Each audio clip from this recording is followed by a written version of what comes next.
From the Union Square, 42 step back, Seoul, Canal Street, C12, Battery Park, Brookfield Place, Highland, Odyssey, going for a second position. How many are? All in all. It's 1 hour, 20 minutes. Okay, where is the stop? The stop is just here. Oh, okay. Yeah, just Okay, we'll take it. How much? It's 19. Huh? Wala pa. Now is your chance, because once we get rolling, it's only seated from here on out. So just because we're so high up, I don't want everybody to get, put something that expensive just up there. Don't people steal that? Well, number one, it's very heavy.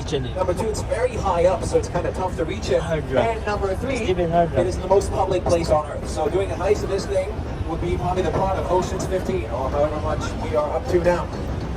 Also, for all the fans of Sinatra, of entertainment, on your right is the Hard Rock Cafe. Now, why am I talking about that? Great question. It used to be the Paramount Theater. You can see the old marquee on your right.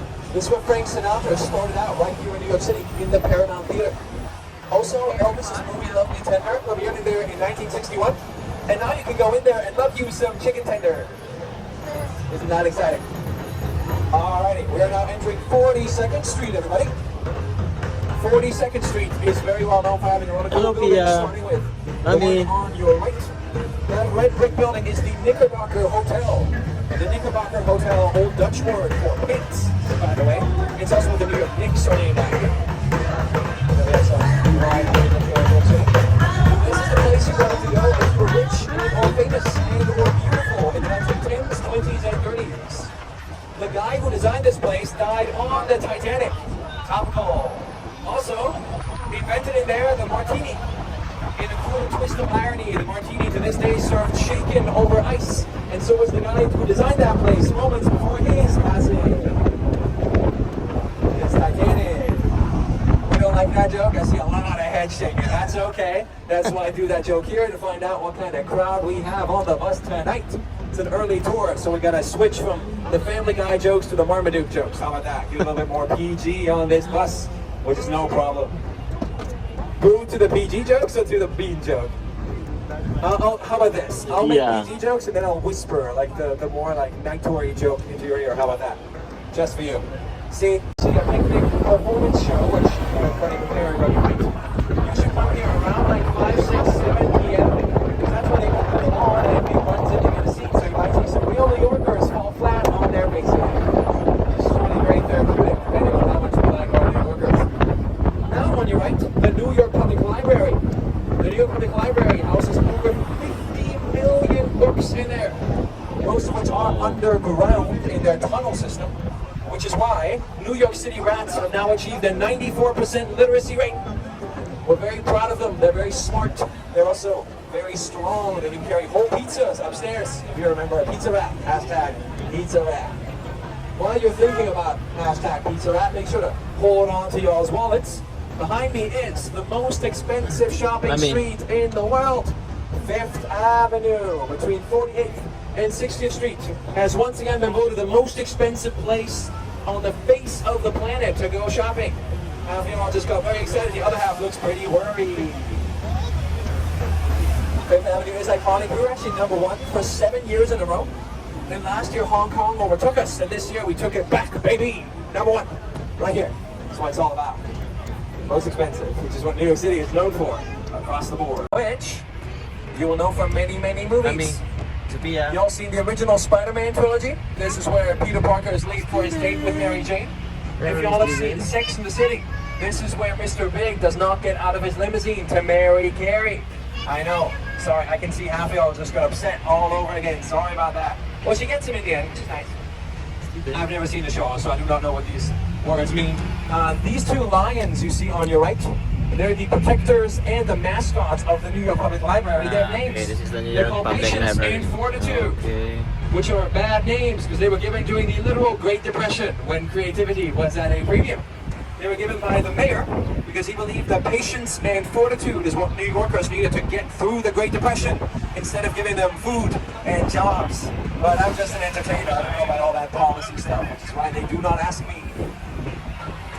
Now on your right, New York City's most iconic, that is both a promise and a threat.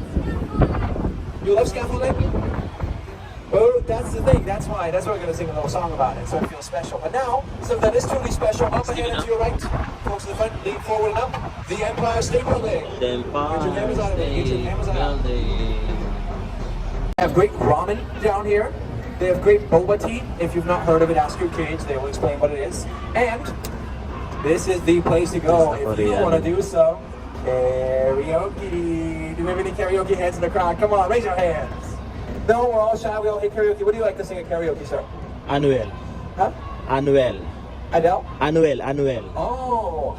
Yeah, we love, because we're Filipinos, we love karaoke. Oh, no, absolutely. See, so are you like a shy karaoke singer, or are you like, I'll sing for anybody? No. No, you're a little more shy. Well, that's great, because we over here have the more Eastern style booth karaoke, which I believe is also prevalent in the Philippines, in Japan, in Korea. So it's just you and your friends and family without the customary 20 drunk strangers to sing along with you. It's a very chill vibe. I recommend it. We are now, in general, making our way along Fifth Avenue. There's a lot of great shopping, a lot of great experiences to be had here. The Museum of Ice Cream is on the street, and also for my one guest who wants not so PG jokes, coming up on the left is the museum where all the parents go when they drop their kids off at the Museum of Ice Cream. And that's all I'll say about that.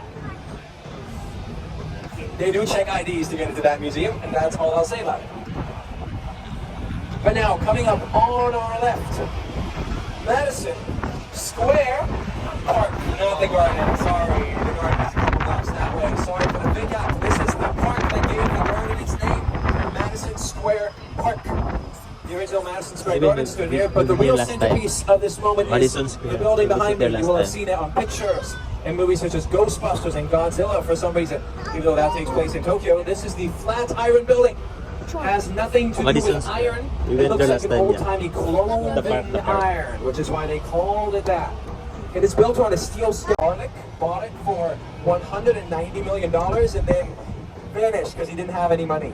So they put it back on the market. The original four investors who wanted to upgrade it, they bought it, but they bought their own house basically, which is wild to me. It's also why it's currently on the scaffolding, because they're remodeling it. Once again, on your left to Madison Square Park. This little square here is where you want to come if you want to have some delicious gelato, by the way, and take pictures of this building. It looked like what would happen if the boy who lived gave up his magic and started a valet service. Although I do very much like to art. Yeah, Harry Potter, Steven, you like it? That same day when my subway disaster happened in New York City, I was walking through the streets with these glasses on, and from across the street, a person I've never seen before, I haven't seen since, just went, "Hey, Harry Potter, nice glasses!" And I was like, "Thank you, I needed that, truly." See, that's that New York City love. It's like a stranger saying something to you that could either be a compliment or a very field on your left. These next couple blocks on your left, you're going to be seeing one block over, you can't miss it, Union Square. So you can see that tall building over there in the middle with the glass dome, that's Union Square. Great history in the labor movement, the suffragettes movement, the civil rights movement. They all had very important rallies there. And if you look up ahead and to your left, you will see that gray building coming up. That is the New School. The New School is where Marlon Brando went to college, also Gigi Hadid and Bradley Cooper. Yeah. Private research university, very great design school. It's also, I have to turn this mic off for a moment because behind it is a residential neighborhood. The New School. So I'll be back on the mic in a second. I'll be answering questions, doing the tour without mic for a couple blocks, and then we'll be right back.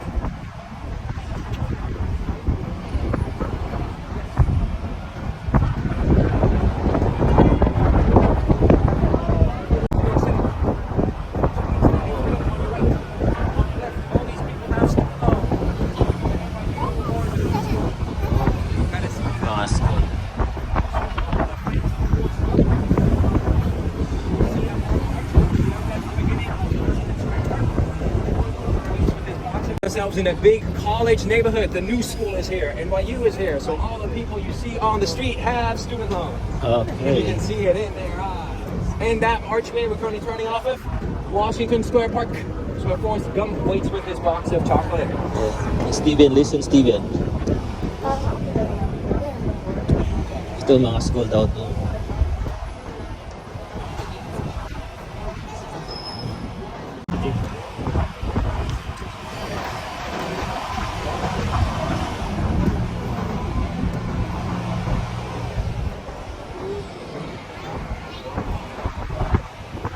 Church.